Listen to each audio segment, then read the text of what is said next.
Discovered my brother inherited the house behind my back. Dad said, "He deserves it. You were always the disappointment anyway." So I quietly stopped paying the bills. For weeks later, he texted, "Why is the power off? Fix it now." No please, no apology. I simply retorted, "I, 32 discovered my inheritance was stolen when I found the property deed with my brother's name on it, sitting on Dad's kitchen counter like yesterday's grocery receipt." The worst part wasn't the betrayal. It was how casually Dad delivered the news when I confronted him about it. He looked up from his newspaper, barely acknowledging my presence, and told me my brother deserved the house more than I did. Then came the kicker that still echoes in my head. I was always the disappointment anyway, so what did I expect? 27 years of trying to earn his approval, and that's what I got. A dismissal, a shrug, a confirmation that everything I'd suspected about being the unwanted son was true. But here's what Dad didn't know. I'd been paying every utility bill for that house for the past 3 years. Mom died when I was 15, and Dad never recovered. He became a shell of himself, drinking too much and caring too little.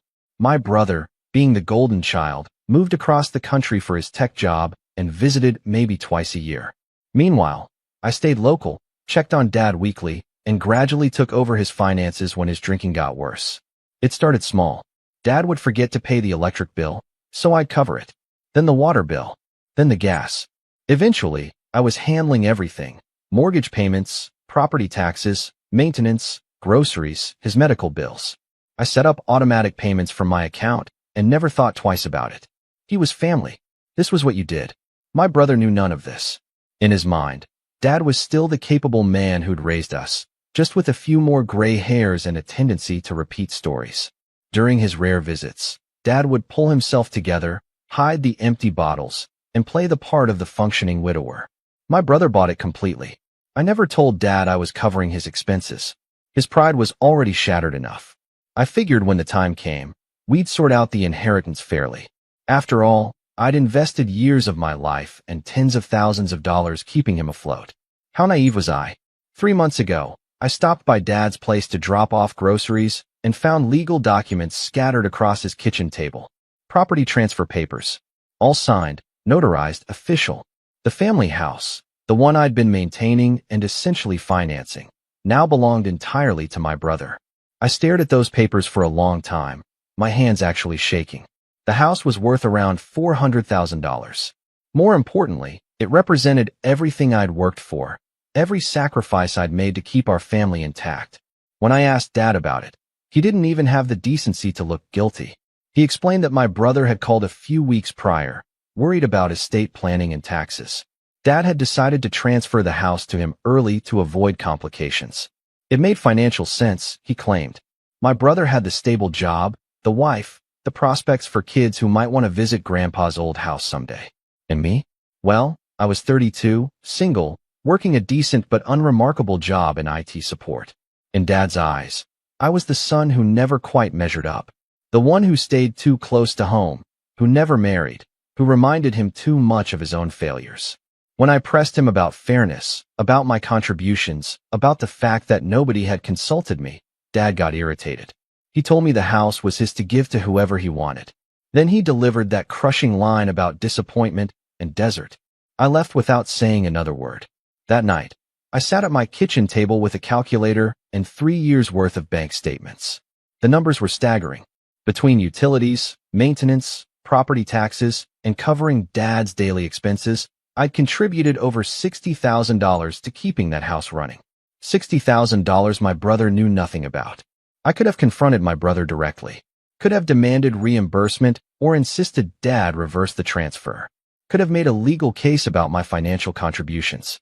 Instead, I decided to let reality teach the lesson. The next morning, I called every utility company and removed my payment authorization. Electric, gas, water, trash, internet. Everything reverted to the original account holder. Dad's name was still on all the services, but the payments would now be drawn from his nearly empty checking account instead of mine.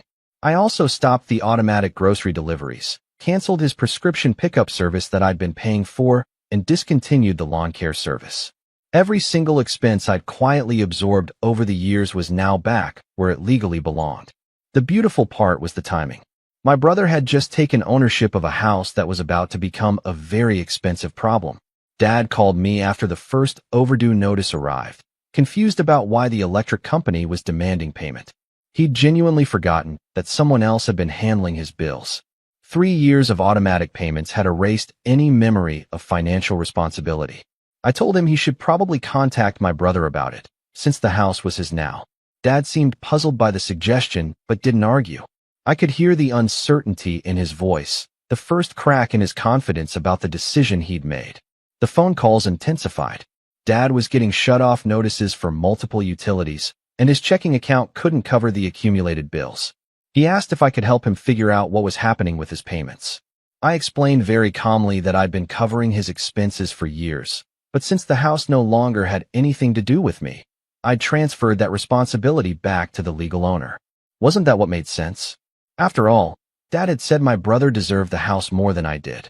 For the first time in years, I heard my father speechless. My brother finally called. Not me, Dad. According to what Dad told me later, my brother was frustrated about having to deal with utility companies and wondered why Dad hadn't been keeping up with his bills. Dad, to his credit, finally explained that I'd been paying for everything. My brother's response was predictable. He was grateful, of course, but also annoyed that no one had told him about this arrangement. He'd assumed Dad was managing fine on his own. Now he was facing thousands of dollars in catch-up payments and wondering how long this had been going on. Dad suggested my brother should call me to work something out. My brother never called. The power went off on a Tuesday morning. Dad called me in a panic, explaining that the electric company had finally followed through on their shut-off notice. The house was dark, the refrigerator was warming up, and he didn't know what to do. 20 minutes later, my phone buzzed with a text from my brother. His message was exactly what I'd expected. Demanding, entitled, presumptuous.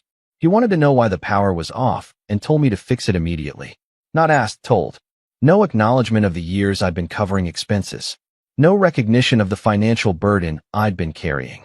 No apology for being cut out of the inheritance conversation. Just a command to solve his problem.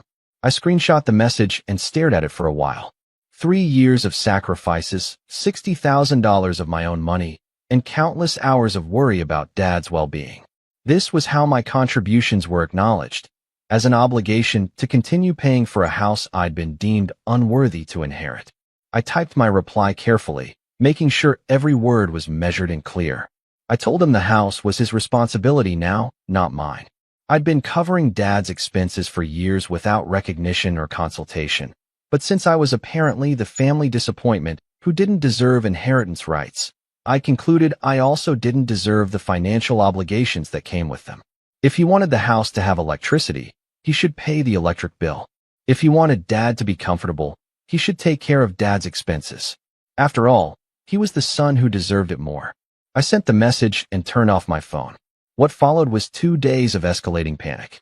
Dad called my work phone. My brother apparently spent hours on the phone with utility companies trying to get service restored, and by Thursday morning, I had 17 missed calls and 43 text messages. The messages ranged from angry to desperate to guilt-inducing. My brother accused me of being petty and vindictive. He pointed out that Dad was suffering because of my actions. He reminded me that family should come before pride. Dad's messages were more heartbreaking. He finally seemed to understand the scope of what I'd been doing and how his decision had affected me. He asked me to call him back, said we needed to talk, admitted he might have made a mistake. But the most telling message came Friday evening. My brother, finally grasping the financial reality of his inheritance, asked if we could work out some kind of arrangement. Maybe I could continue helping with Dad's expenses, and he'd pay me back when he could afford it. Or perhaps we could split the utility costs going forward. The entitlement was breathtaking. Even faced with the consequences of his actions, he still expected me to solve his problems. Update 1. On Saturday, Dad asked me to come over to discuss the situation. When I arrived, I found my brother there too. Apparently he'd driven in Friday night to deal with the crisis in person. The house felt different without power. Colder, darker, smaller somehow. Dad looked older than I'd ever seen him, sitting at the kitchen table with papers spread everywhere. Utility bills, bank statements, legal documents. The full scope of the financial mess was finally visible. My brother looked uncomfortable, fidgeting with his phone and avoiding eye contact. This was probably the first time he'd seen Dad's actual living situation. The cluttered house, the empty cupboards, the general air of neglect that 3 years of my maintenance had been hiding. Dad started by apologizing. He admitted he'd had no idea how much I'd been contributing and acknowledged that cutting me out of the inheritance conversation had been unfair. He seemed genuinely remorseful, but also confused about how to fix the situation now that legal documents had been signed. My brother's approach was different. He thanked me for everything I'd done, but then immediately started talking about solutions going forward. Could I help get the utilities restored while he figured out long-term arrangements? Could we set up some kind of payment plan for the accumulated bills? I listened to both of them for about 20 minutes before responding. I told them I'd consider resuming payments under specific conditions. First, the house transfer had to be reversed. Not modified, not shared, completely reversed. If my brother wanted to inherit the house eventually, he could discuss that with Dad after demonstrating he could actually take care of it and Dad's needs. Second, I wanted reimbursement for every dollar I'd spent over the past 3 years. Not a payment plan, not a promise to pay back when convenient, immediate reimbursement. I'd kept meticulous records. Third, any future arrangements regarding Dad's care or the house required my input and consent. No more decisions made behind my back. And finally, I wanted a written acknowledgement from both of them detailing my contributions over the past 3 years. Not for legal purposes, but for the record. So there would never again be any question about who had been supporting whom. My brother's reaction was immediate and negative. The reimbursement amount was unreasonable. He couldn't afford $60,000 up front, and reversing the house transfer would create tax complications. He suggested we find a compromise that worked for everyone. I told him the terms weren't negotiable. He could accept them, or he could figure out how to maintain the house and care for Dad on his own. Those were his choices. Update 2. That's when my brother finally lost his composure. He accused me of holding Dad hostage over money. He called my demands extortion and said I was punishing an old man for decisions that weren't entirely his fault. He pointed out that Dad had been drinking heavily when he made the house transfer decision and suggested I was taking advantage of the situation. But then he said something that revealed the truth behind his anger. He'd been planning to sell the house. Not keep it for sentimental reasons, not preserve it for future grandchildren, not maintain it as a family asset. He'd inherited a $400,000 property he intended to liquidate for cash, and my demands were threatening that plan. Dad's face went white when he heard this. The illusion that his golden son cared about preserving the family home crumbled in real time. Everything my brother had said about deserving the house more, about having better prospects for the future, about being the responsible choice, it was all justification for a quick cash grab. The room went silent for a long moment. Then Dad asked my brother directly if he'd been planning to sell. My brother's response was defensive and telling.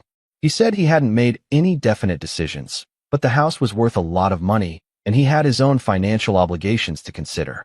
Student loans, mortgage payments, his wife's medical bills from a surgery last year. The house could solve a lot of problems for his family. Dad asked what would happen to him if the house was sold. My brother suggested Dad could move to a smaller place, maybe a nice apartment or assisted living facility. Somewhere easier to maintain, with fewer stairs, closer to medical facilities. Wouldn't that be better for everyone? I watched my father's face during this exchange and saw the exact moment he realized he'd been manipulated. His golden son, the successful one who deserved the inheritance, had been planning to cash out and warehouse Dad somewhere convenient. Dad stood up slowly, his hands shaking with either age or anger. He told my brother the conversation was over and asked him to leave. When my brother started to argue, Dad's voice got harder than I'd heard it in years. He told my brother he'd made a terrible mistake, but it was his mistake to fix. The house transfer would be reversed immediately, and if my brother had a problem with that decision, he could discuss it with a lawyer. Then Dad turned to me and asked what I needed him to do to make this right. I told him we'd start with getting the power turned back on. Update 3. 6 months later. The legal paperwork to reverse the house transfer took 3 months and cost Dad $1,500 in attorney fees. My brother contested it briefly, but his lawyer apparently explained that he had no legal standing to keep property that had been transferred through questionable circumstances. I was reimbursed in full from the proceeds of Dad's retirement account. It hurt his savings, but he insisted it was the right thing to do. He also established a joint checking account with me for household expenses, ensuring I'd never again be carrying costs invisibly. My brother and I haven't spoken since that day in the kitchen. He sent a few text messages over the months, mostly trying to justify his actions or blame me for destroying family relationships. I never responded. Some bridges aren't worth rebuilding. Dad's health has improved significantly. Funny how much better someone can function when they're not drinking themselves to sleep every night out of guilt and self-loathing. He started attending AA meetings and joined a senior center that provides social activities and meal programs. For the first time in years, he seems to have reasons to get up in the morning. The house is mine now, legally and officially. Dad updated his will with proper legal counsel, and there's no ambiguity about inheritance anymore. When the time comes, I'll be prepared to handle his care and his affairs without surprise interventions from family members who suddenly discover their concern. People keep asking if I feel bad about how everything played out. They suggest I was too harsh, too unforgiving, too willing to sacrifice family relationships over money and pride. But this was never about money or pride. This was about recognition, about fairness, about not being taken for granted by people who only valued my contributions when they stopped receiving them. For 3 years, I'd been the invisible son holding our family together. I'd sacrificed my own financial security and personal time to ensure Dad was safe and comfortable. I'd done it without recognition, without gratitude, without even acknowledgement. When Dad decided to reward my brother for his absence, while dismissing my presence as disappointment, he revealed how little my efforts had meant to him. When my brother demanded I continue paying for his inheritance without even saying please, he showed how little he valued my sacrifice. The power going off wasn't the punishment, it was the wake-up call. Sometimes the only way to make people understand your value is to stop providing it. Sometimes the only way to earn respect is to demand it. And sometimes the only way to save a family is to be willing to walk away from it. Dad and I talk every day now. Real conversations about his health, his concerns, his plans for the future. He asks my opinion about decisions and includes me in discussions about his care. He treats me like a son whose thoughts and feelings matter. That's worth more than any inheritance ever could be. My brother learned that golden children who disappear when things get difficult don't deserve to benefit from the hard work of the children who stay.